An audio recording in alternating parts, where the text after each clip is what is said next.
Odago pa. Odago, I think say even though Morocco were good, the chances of Enyetia Morocco were more than the chances of Etia Senegal. So Bono was forced to make more saves, and some were very, very spectacular, or defining the role of goalkeeping or this AFCON than any goalkeeper. I agree. Me also people who make strong points for Mendy, especially saving that last minute penalty. Brahim Diaz. Yes, our finals of the AFCON to save the team, keep them in the tournament and go ahead and win it. Big, massive impact from Mendy. But I think say overall, no, throughout the competition, one said them faces shots, any chances senior Bono FCN, and Bono made sure say apart from Brahim Diaz, he also kept the Moroccan team going. See, and now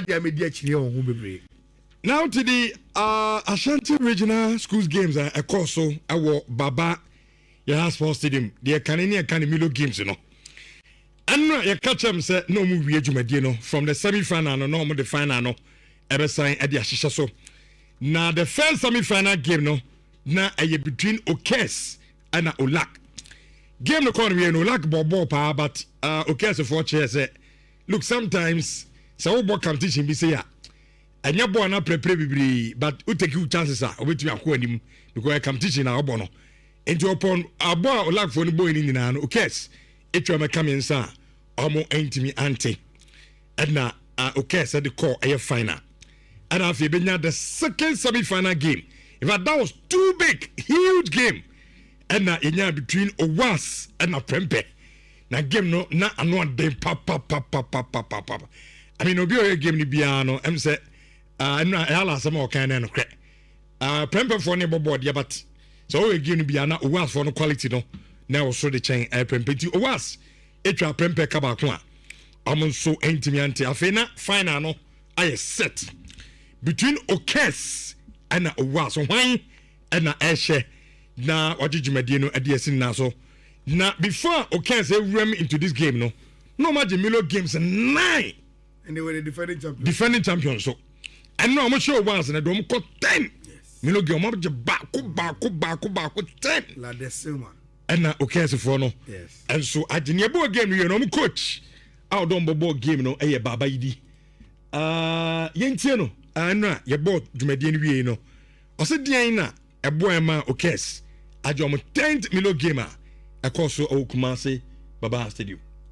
I think say approach it room this time no. A little bit different. Ya bomb matches bebre ama Owass so atena say ahwe game. Enti no yenim say almost the game plan beba. What we need to do is give them the chance. But we were sitting down just to get a chance that we can utilize. We got it and we utilized it. I think say this time this year ko afeni e beko akotena say na ya say ye nema yi towards next year. Hey.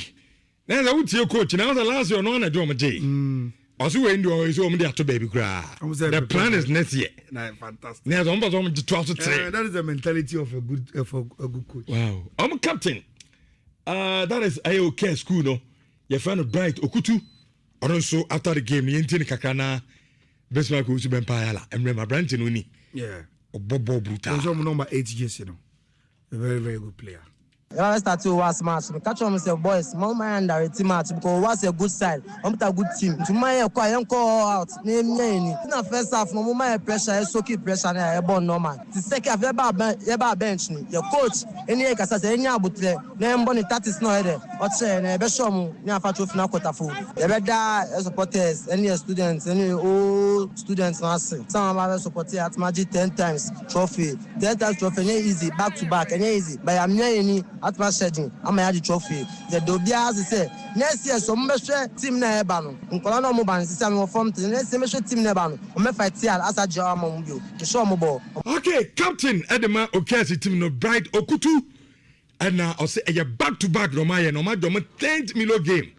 Now next year was sitting with grad the Munyan way. Next year, team no Debano. I know Shakra at the cherry. Ayala. Games in a yes, tournament, you know, follow the Owass corner. Do nimbo our tournament in Nigeria, which is Okess. They have a very, very good team. say and I'm a catch you. Me, I don't care where I'm affiliated.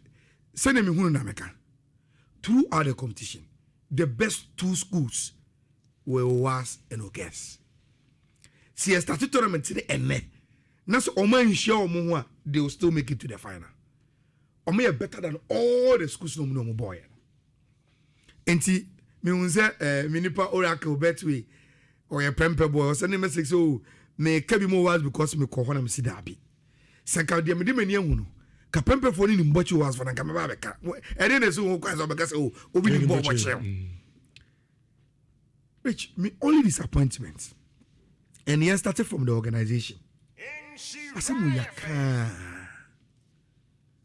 Look, Asante Region Intercolleges Federation. Rich, why are they not commercializing the Asante Region competitions? Because the interest, the following, and Rich, the quality, no. And yes, I'm kitwa. Rich is young, I team on, and I can make bro players from the competition, you know, some are scouting mawa. And I who saw mobile bona, you'll be amazed by the talent. Was for left back on your captain Fenata. And then no go no. Rich. Guy no say do go na say number 2 years no. If any Elisha. And Elisha na against Prempe no. Rich. Super player. Omni ball ne ball. Control ball na pa. Was for defender tin TB.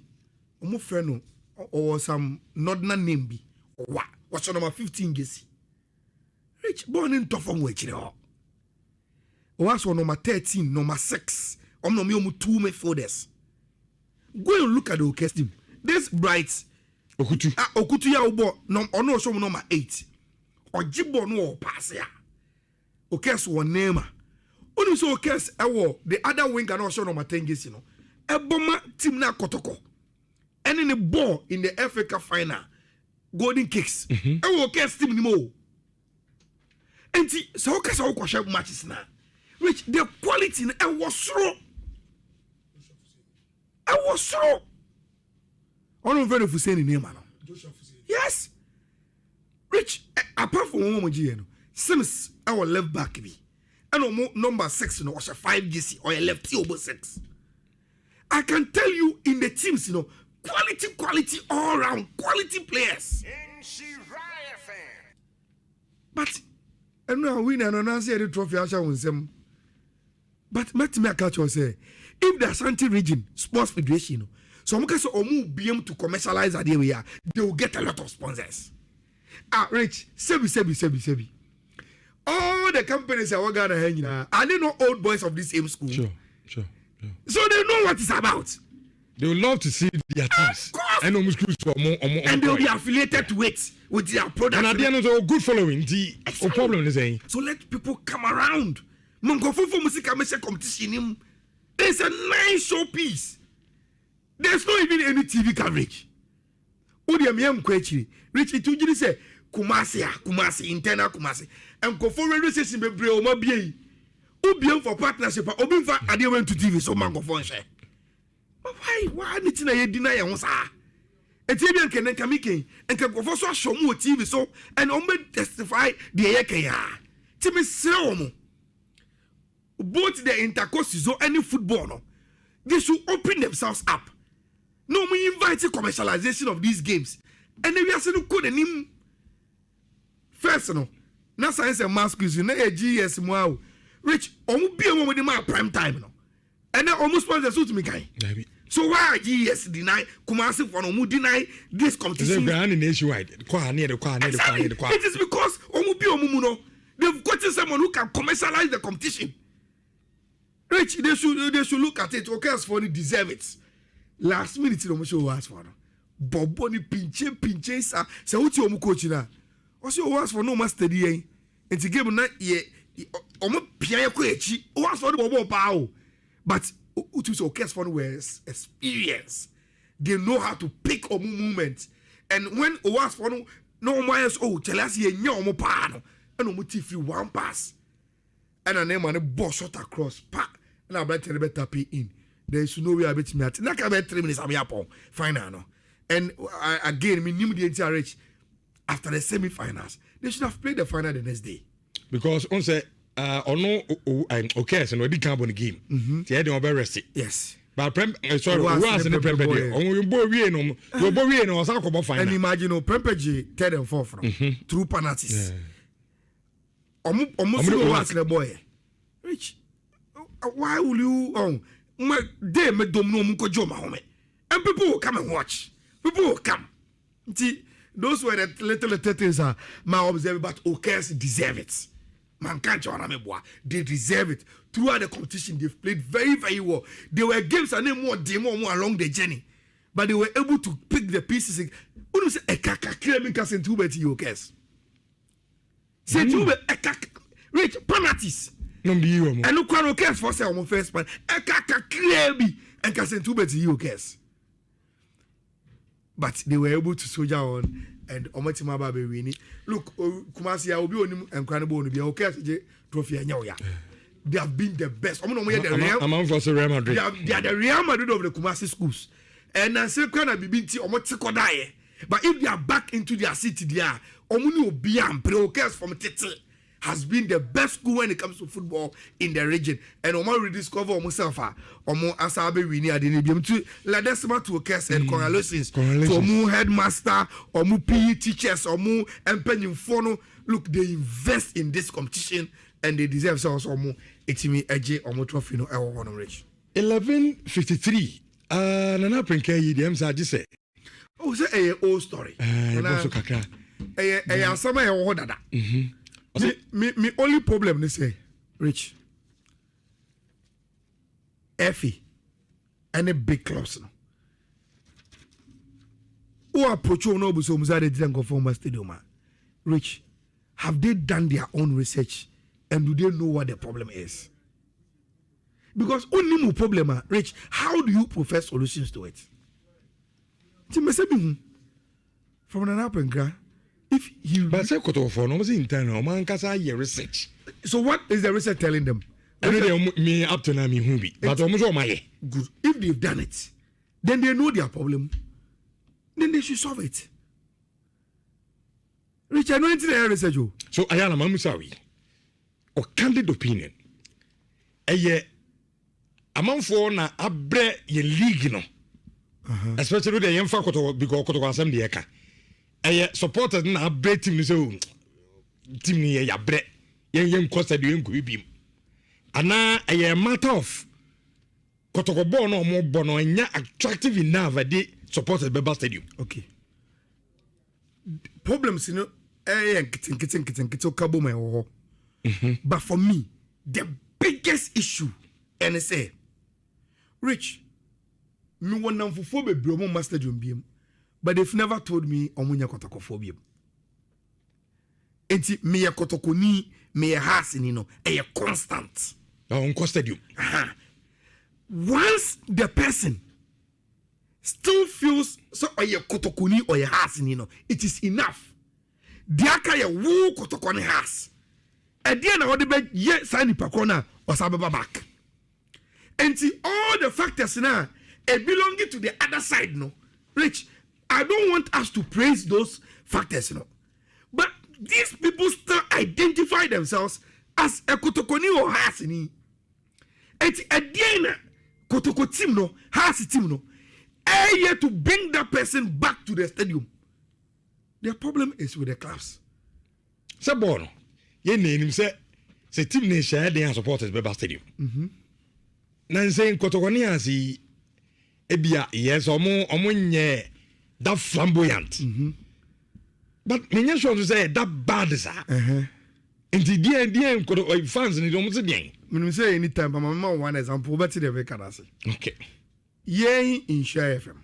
Yeah, research. The number one problem a lack of organized support. Or is it organized support? I mean, 2 months in the TSA. Now, Rich, in the last, in the last 5 years, Obiasi attendance has been poor, me boy. Rich, from the Kotoko, and I said general supporters view, which group and are you consistent ever present at Kotoko games? Would you say already a supporters group? And why? They are organized. Every game be I didn't hear. I didn't hear. Even for Blast Stars games, they are high to come and support. I didn't hear. Because they are organized. Me wa. Omono, whether Liverpool bo, Man City bo, Chelsea bo, omo say ye ekrowe. Yet they say they can support Kotoko. Me wa. And they've always been there. Kotoko home away. These people will organize themselves and go. What does it tell you? Everyone question Saturday. So me Ayala never be say I am person discussing because that is where they start from. So organize support. How organize? So sometimes say opimso eti mentia. No share the Kotoko yi. I say a big. I say be a janka team. Kotoko boba supporters in the stadium. And so how do you come and convince me and say I should put Sika in it? Uncle Fosi canon more supporters. If I do good to go, who will see? But they've not done enough. They've not done. Saturday, I'm put time at the planning to do it. Me people be me Saturday. No problem. I have a paper on it. I will bring it on Saturday. Amuzu garlic bitters ma moja di afru sani ye blood pressure any cholesterol ko form eyi sciatica